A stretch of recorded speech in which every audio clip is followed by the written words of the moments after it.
my friends. It is November 19th, 2018, 8:03 p.m. And as always, we are starting with our current temperature chart. Still pretty freaking cold in the northern states. Clearly a little bit more mild in the south. For the time being, that's going to change pretty abruptly. We're actually going to catch a little bit of a break as far as precipitation in the northeast after what we just dealt with that massive snowstorm that caught a lot of people off guard, to say the least. There was a huge mess in the Northeast from this storm, which has finally just passed off into the Atlantic. We got another band of rain coming in a couple days that starts, kind of stretches out through the Ohio River Valley and then moves its way to the Northeast again. And all depending on the little dips in our jet stream will depend on what type of weather the Northeast will experience from it. Mostly rain and a few severe situations we're going to talk about near the Panhandle, Georgia, and South Carolina in the coming days. It looks as of right now, Thanksgiving might be a pretty okay day for most areas, as well as some relief coming to California for those fires we've been dealing with. And not only that, but two major volcanic eruptions, one in Mexico, one in Guatemala. That is Volcano Fuego, and then Popocatépetl, I believe it's pronounced. I might have that wrong, but we'll double check and see. But with that said, here are the wind chills, though. These are a little nasty. You got negative going on in Minnesota, all the way through the Great Lakes, basically. This is that dip I'm talking about. So if this dip reaches the Northeast by the time we have this new rain band that I'm about to show you, we could be dealing with another snow situation in the Northeast. As of right now, the charts are showing mostly rain, unless you get up to the north areas of New York and Vermont, New Hampshire, and Maine. Obviously, they will be the first to get the snow, so we're going to take a look at that as well.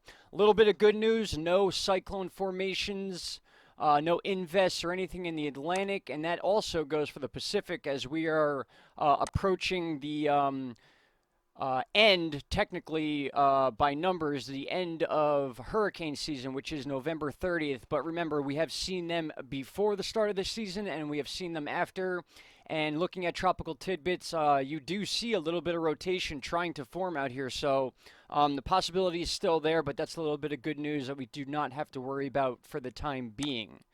And as always, thank you to my right-hand girl, Caroline, my love, for sending me this info on these two eruptions that have taken place. One, like I said, in Guatemala, and then another in Mexico.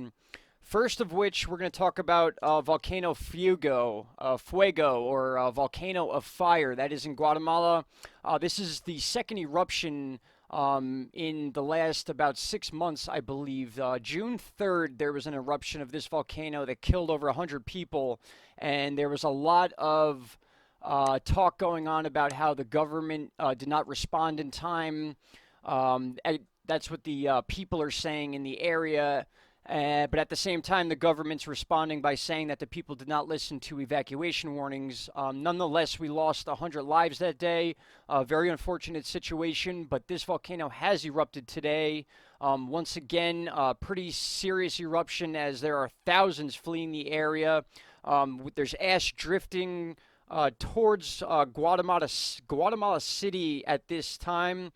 This volcano is near Antigua, actually, so it's all about the wind pattern, so it is weather related. Wherever the wind is blowing, that is where the ash is going to go, and the ash just can be devastating to all sorts of things as far as respiratory issues, being able to drive. It's almost as slippery as snow, if you can imagine that, for those of you that have never experienced what volcano ash looks like or feels like.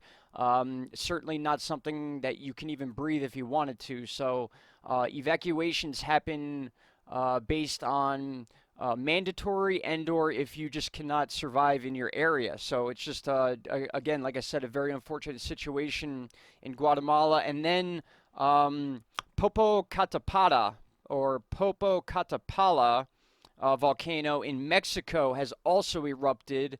That one's about 50 miles southeast of Mexico City. Now, I brought up on Google Earth here. That is my recording program. Let's look at where these volcanoes are. Here is Volcano of Fire in Guatemala. You could see here This is a pretty big volcano, guys. And like I said, this one has erupted in the past. In fact, it was June 3rd this one erupted. So this thing is very active. So this may not be the last time we hear of this volcano in the near future. Here's Guatemala City. That is where they say the ash is starting to blow into this area. When you get an eruption of that size, that's what happens. The airflow can delay flights, it can close airports. We've heard about a lot of this stuff, especially lately, guys. There's been a lot of eruptions lately of very significant volcanoes. If you guys remember, over the summer, Hawaii had a very big situation with Kilauea, and it's just continuing now in Mexico. And here is the Mexico. Popocatépetl. I got to figure out how to pronounce that. I actually looked up the pronunciations, and there's all sorts of different ones, so there it is right there. You can read it for yourself, but this is that second volcano that is erupting currently right now. So fairly close together. It could be due to the same seismic activity that's going on. There have been some pretty decent earthquakes in this area. Not to mention a pretty significant earthquake near, where was this thing? Let's see here. Right here, we're talking Vanuatu. Okay, that's the one, because it set off sensors, actually. It set off this buoy down here. These buoys go off for 24 hours once they're set off, and the only earthquake I could find that would have set this one off is this one here that we're pointing out, the 5.1, 24 kilometers in depth. So not too shallow, but not too deep, but apparently strong enough to set off the sensor here at the National Data Buoy Center. So that is why this one here is blinking. No other ones are blinking. We've had none set off by these volcanic eruptions, but then again, there's not many sensors in this area to do that anyway. So for those of you that want to look up these volcanoes, just simply go to Wikipedia, type in their names. We got one here. It talks about past eruptions, the history of the volcanoes themselves, how long they were dormant at one point, all sorts of useful information. So again, two major volcanic eruptions, Guatemala and Mexico. And really quick, I want to touch on one other thing before I let you guys go. Okay, looking here at current time, we could see the remaining moisture here that is currently passing over basically West Virginia, Pennsylvania, and New York. And that's that last bit of that band that's causing the messy weather here in the Northeast. It was raining and kind of sleeting today. A lot of the snow has settled and started melting. I actually just cleaned my truck off today. Haven't even been using it. Caroline and I have been going to work in a different vehicle, a little more reliable, let's just put it that way, than my truck currently. But let's see what happens after this. So this is what we're going to be dealing with. Now, the next 2 days, pretty clear for most of the areas south of New York. New York, especially upstate New York, you could be seeing some snow between now and the 21st going into Thanksgiving. So there are areas, excuse me, in New York, Vermont, New Hampshire, Maine, that will see snow around the Thanksgiving time. Nothing pretty major because it's going to come and go fairly quickly. So for the most part, Thanksgiving's going to be a clear day. Now, you see this over here, this rain that's moving into California. Whether that's on Thanksgiving or not, I'm sure they are welcoming this with open arms after what devastation's been going on in these areas. Hopefully this rain can help subdue some of these fires, or at least aid in helping these fire crews fight these record-breaking fires that have just been nonstop talk on the news and everything like that. So that's a good thing. We want rain in California. We like seeing these moisture systems moving in from Washington and then down into the California area where there's often droughts and stuff like that. So we're going to take a look at that in a separate video, but more than likely will bring some relief to these fires. So, but again, here comes the next band. Now, as we move into Saturday the 24th, you see this band starting to build around the Ohio River Valley, going all the way up towards the Great Lakes. It first clips Texas a little bit. You can see right there it kind of forms right after Texas. So this is Gulf moisture moving up, and then it's going to mix with the cold air. And now, as we have seen over and over again with this cycle, these storms move west to east. They do their Ohio River Valley rain dump, and then as we cross over the Panhandle, you're going to notice a little bit of severe weather. In the Panhandle, it's going to go across Georgia and then South Carolina, and at that time, you're going to start to see that typical swirl over the Northeast. And again, this is going now Saturday the 24th, and here's that severe weather. So whether it happens in the ocean or if it's delayed a couple hours, we could see a lot of these severe storms. Obviously, we see them here in South Carolina. Georgia may experience some of these severe storms, possible tornado threats with these as well, guys. So for those of you that are following weather closely, November 23rd and 24th are very key dates for you in the southeast states. Now, as we move forward again, you could see that rolls up to the northeast and kind of branches off here. That's almost a cyclone when the pressure drops below 1,000. That's 990 right there. So it's a pretty strong storm. So hopefully that stays out in the ocean when it has that much power rather than that low pressure being half over states, half in the ocean, which would bring a lot more wind and rain to the areas that are expecting the severe weather later on in the week anyway. But what we're seeing here is the blue, and that's snow. Now, we could be dealing with one of the coldest Thanksgivings on record, but we may not have any precipitation, which is a good thing. So it's going to be cold, but it might not be raining. So it's a little give and take there. But once again, let's check this out. So basically from the 23rd, let's go back to the 23rd right here. We see this weather passing through Florida, and then we see the beginning of that new rain band that could be bringing snow to the northeast if the temperatures dip. As of right now, they're showing rain. So this is one wave that comes and goes by the 25th, but then right on its heels here, this is going to develop into something pretty significant as we watch here.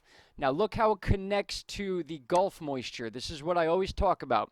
We usually get two sources of fuel here. We get the moisture coming down from Canada when we get the low dips in the jet stream that allows that moisture down, but we always have a constant flow of moisture coming up from the Gulf this way. That's why the Northeast is always prone to these types of storms and nor'easters. So you can quickly see over about an 8-hour period, two different systems connecting to each other with a very cold back end here. So let me scroll back up there. Don't know why that rolled down.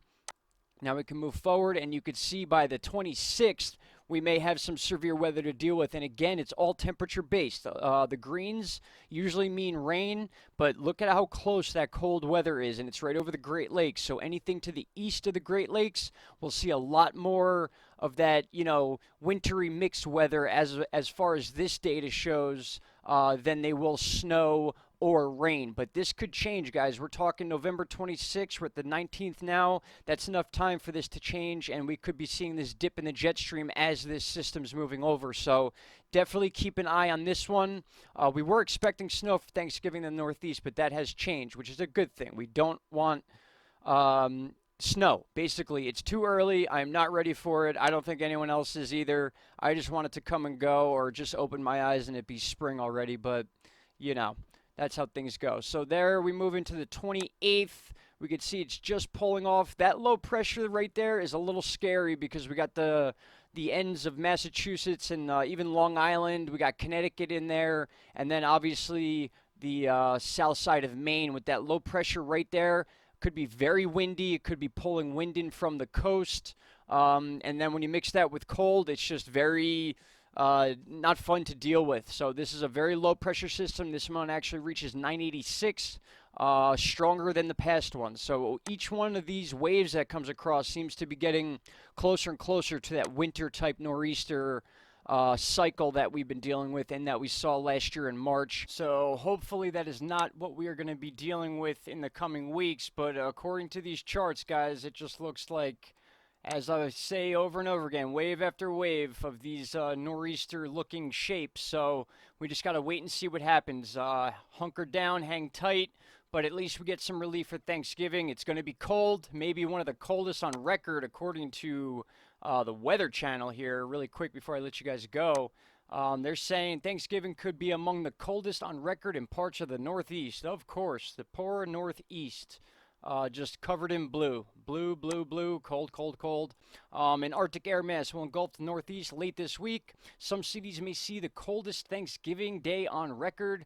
Low temperatures will be 15 to 25 degrees below average. That's as of now, the 19th. Not much room for change there, so that is probably what we're going to be dealing with. But it's better than a winter blizzard, guys. So we got to look at the silver lining here when we can. All right, guys. With that said, I've kept you here long enough. Thank you for listening. Thank you for commenting. I really appreciate all the shares on the other video and on the Instagram. We've been very active on Instagram and Twitter lately, so if you don't have a chance or haven't gotten to it yet, please check those out. All that info is in every info box of any video you click on this channel. Me and Caroline, thank you, and we hope you have a great night, guys. We'll be back tomorrow or later tonight for any breaking news. Thank you so much. Take care. Bye-bye.